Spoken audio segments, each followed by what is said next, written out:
You're listening to BQN. Assimilate the audio. Hi, I'm Mitch. And I'm Davey. And we are the Bargain Bin Gamers. Yes.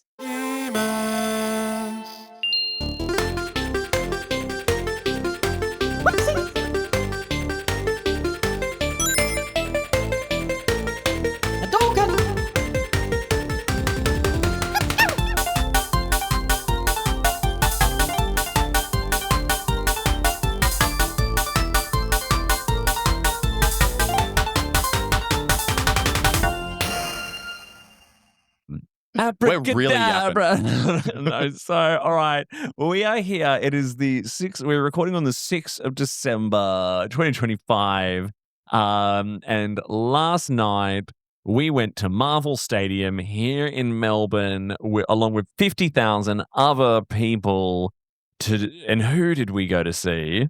Lady Gaga. It was Lady Gaga. She was so good. Back on Australian soil for the first time in like 10, It was 11 years. 11 years. The last time she was here, she went to Rod Laver Arena for her Art Rave tour, which I was at, and I still have the T-shirt from. Mm-hmm. And I was in high school. Yeah, last time I saw her live. Now this is so funny for Australians who understand these locations. I saw her when she was, I think it was only like the Fame Monster album. She was touring, it was like one of her first big tours in Australia, or her first big tour in Australia. And I saw her in Canberra at the AIS Arena. Canberrans get it. But All two of you listening. It's so funny to have gone from seeing, and she did put on an epic show there as well. Like she had a pretty epic set for that too. And she managed to cram it into the AIS Arena.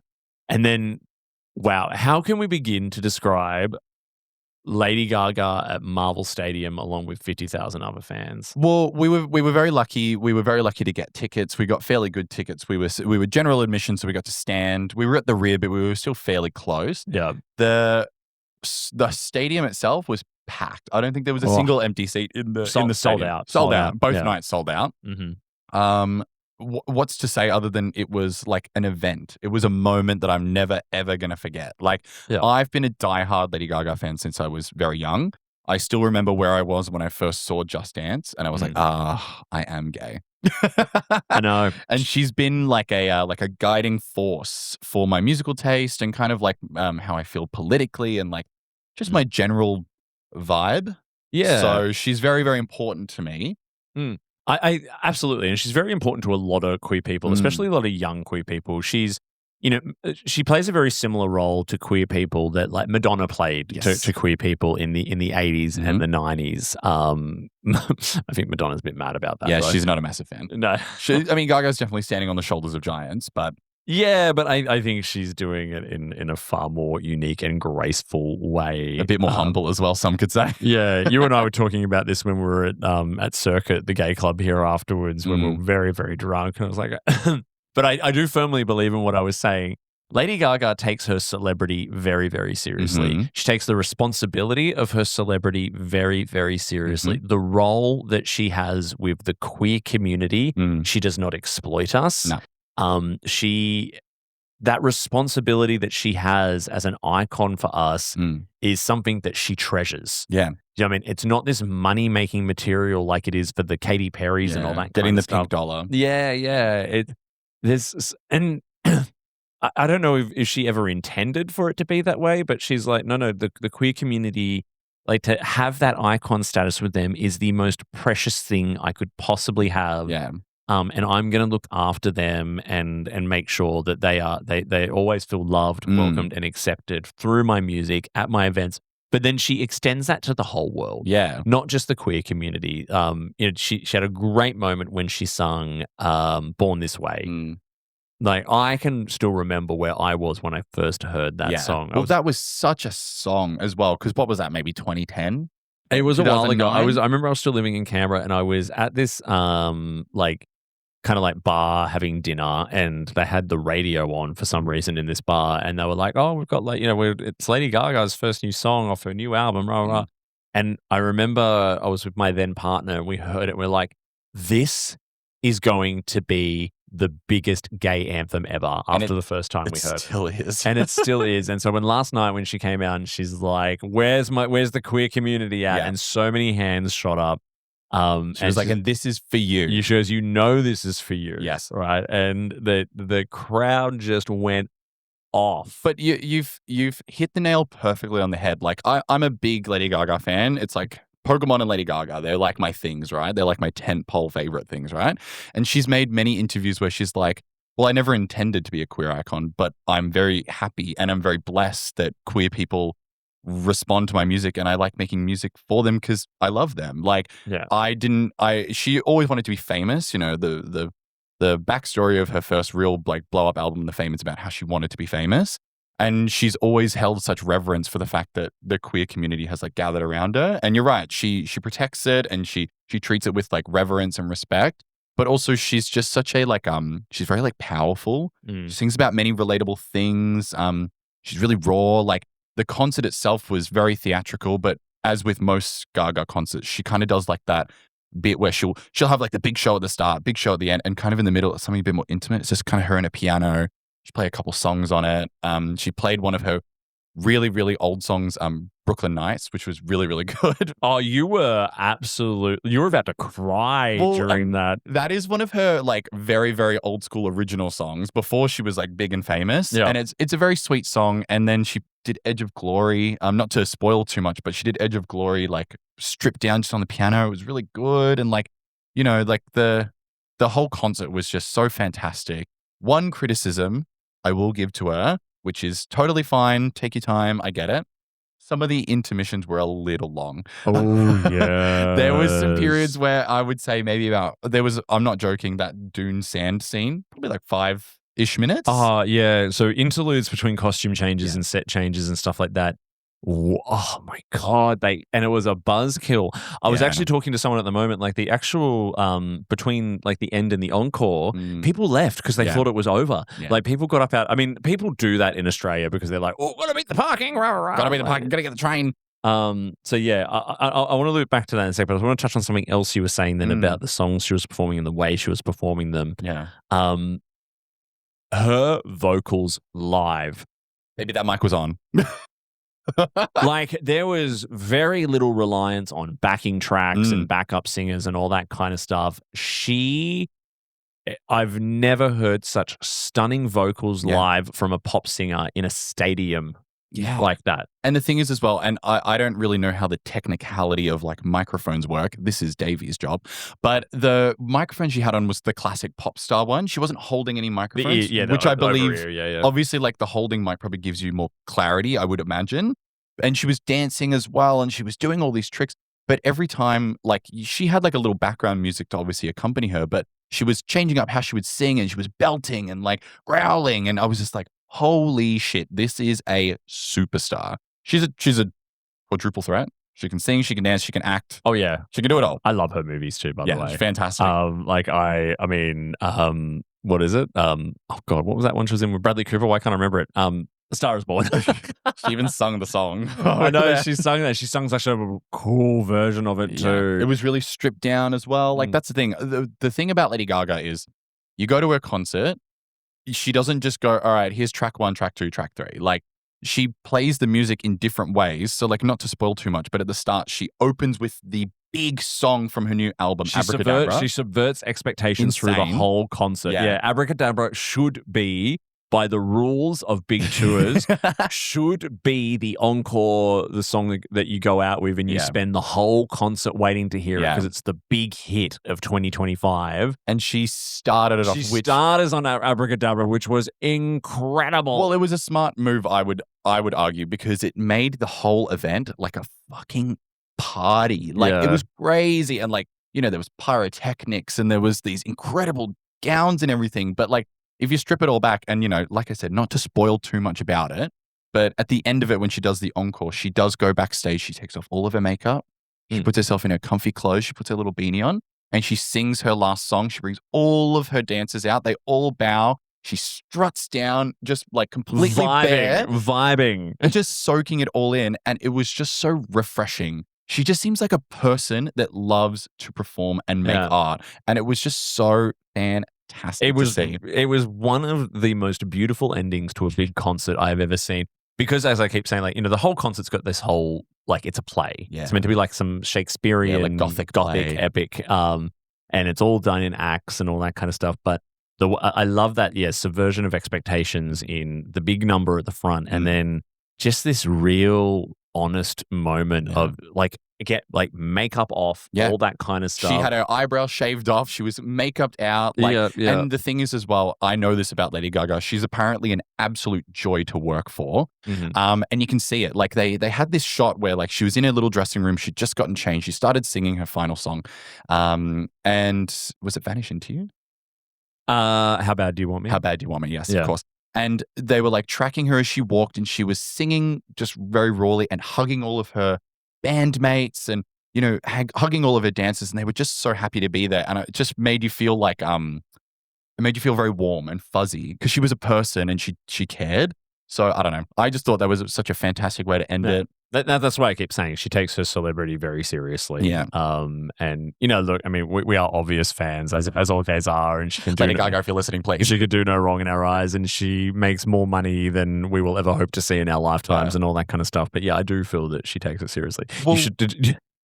Just on a quick side note, if you want to see like a real touching thing with her, go on Apple TV, not a sponsor, and watch the Carpool Karaoke Christmas edition. Oh yeah. It is so good. And it's not James Corden, thank God. I know you're James watching. Corden stray. They do Carpool Karaoke Christmas edition with Lady Gaga, Dua Lipa, and Chappelle Roan. Love. Oh, and like Lady Gaga's is so cool. This is the only thing I'll spoil, but like she talks about one of her favorite songs is this AC/DC song, and then they pull up somewhere and the lead singer of AC/DC jumps in the front seat and does the song with her. That's so fun. But it was so cool because she talks about all of her Christmas family traditions and all this kind of stuff in it, and it's just this real beautiful. Like this is just who this wonderful, beautiful human being is who we all adore. But anyway, so that was just a slight side note. Go and watch it. It's really, really sweet though. And the Chappelle Roan one was really, really nice too. The other thing that I will say, not to belabor the point, the track list was really, really fantastic as well. Like it was. I was kind of glad. Listen, I know it's the Mayhem ball. I know it's the point is that it's the new album. She didn't actually play every song from the new album, which I kind of appreciate. Well, you don't do that. Well, you never play the whole album. I've been to some. When I went to Art Rave, she did the whole thing. Oh, really? Okay. But the thing is that like I think she picked the songs that meant a lot to her. That's why I think it really came across. Like I wouldn't say How Bad Do You Want Me is exactly my favorite song, but the way she performed it actually made me like the song more. I've been singing it all morning. Yeah, me too. Yeah. But because I got to see her like strip down and be really raw and like, like just be like that and strut around like no makeup and just soak it all in, I was like, you're right. I do love this. And she played a couple, like she did her like mega hits and things like that as well. She ended the night on Bad Romance before the encore, which was insane. Like what a way to close. I think the track list was fantastic. It was just really good. Yeah. A few caveats for me on the track list. So obviously I don't know. I know more of her older stuff than I do her newer stuff. There was quite a few songs I was unfamiliar with, which then there was me next to you belting every song. I know, rolling your eyes at me when I didn't know a song. But how do you not know Lady Gaga's pre-fame song? How dare you? But so I didn't know some of the songs, which was okay because I was still just vibing it and loving being there. Something else I will say is that, she's been touring this for a while. And, for example, I remember watching the Coachella performance live, right? Yes. So unfortunately, I feel like some of it had been spoiled for me because it's been all over YouTube and the internet for quite some time. So I knew what Bad Romance was going to be and all that kind of stuff. I mean, I don't mind knowing the set list going into a concert. Like Stuart, for example, was like, don't tell me. Not that he'd remember anyway. He was anyway. He was fucking off his tits. Anyway, love you, Stuart. Love you. But I did find that it would have been like, I knew what was happening in that, and I wish that maybe I didn't. Yeah. But that's okay. The other thing I will say is that we were on the floor, GA Ria, on a football field. Yeah, it's a footy field. I watched most of the concert on the big screen. Yeah. I could not I could barely ever actually see her. I feel bad for all the people under 6 foot. I almost wish I'd bought tickets again for tonight and gone and sat in the seats somewhere. Yeah. Because actually, when I saw some videos on Instagram from friends who were seated, and you actually have a much more holistic view of the show if you've got a good seated You'd be able to position. see all of the set pieces a bit better. Yes, and you can see her moving around, and she actually engages with people in the nosebleeds and all that kind of thing. Most of the time, I didn't know where she was on the stage. I was very lucky. I was standing behind some 4 foot and a whisper women. Thank you. Shout out to you girls who definitely didn't see anything of the show. So I got a pretty good view. You made a point as well off the pod where they could have fixed it by just making the stage slightly higher. It was very low. The stage itself was very low. And I know why they did it, because she kind of gets off and she kind of walks around and like signs a couple bits and pieces while she's doing a song. But it was just a little bit too low. If they just put it up maybe like an extra 2 or 3 feet, everyone could have seen it. If there was some more levels to it that she could have got up and performed. I mean, obviously when she comes out in the big birdcage dress, she's up top and you can see her then, which is fine. But if there'd been more levels that she could have danced around on, something else I was saying to you off the pod was often in these big stadium spectacular concerts, there is a lot.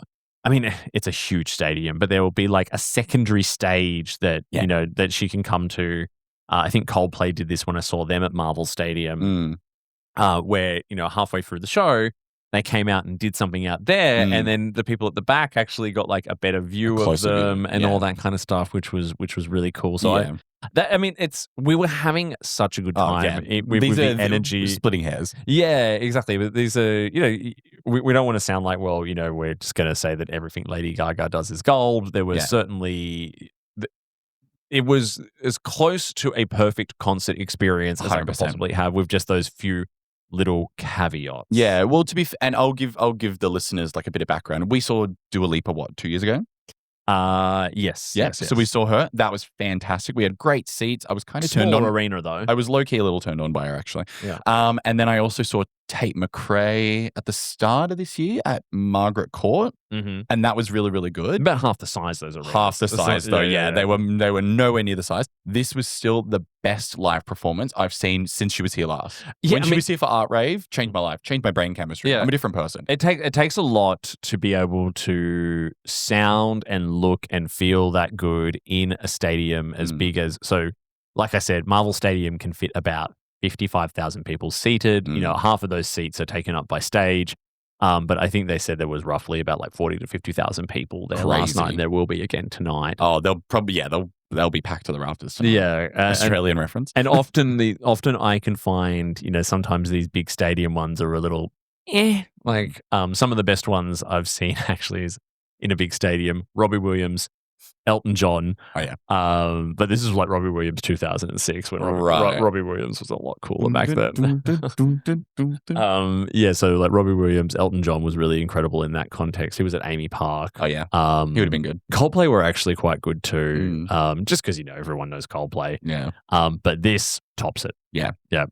Absolutely loved it. Only those minor notes. Literally everything else was perfect. It was the perfect evening. I had a fantastic time. I hope she doesn't wait another 11 years to come back. Please, God. She said she wouldn't. We'll hold you to that, Gaga. Yeah, exactly. We're friends, Gaga. I will be texting you. But yeah. I think that's it. I think that's a wrap. Yeah, that's the that's the Let's Yap Gaga edition. Let's Yap featuring Gaga. I know. There needs to be a Gaga video game so we can talk about it. What would that even be? I know. Well, that is it for Let's Yap December 2025. We will do a couple of more episodes throughout the Chrissy season, but we will take a little bit of a break over Chrissy, no doubt. But, until then, I've been Davey. And I've been Mitch. And we've been the Bargain Bin Gamers. Abracadabra, blah, blah, blah, na, na. In a tongue she said, death. Oh, it didn't work. Get all love tonight. Tiddler!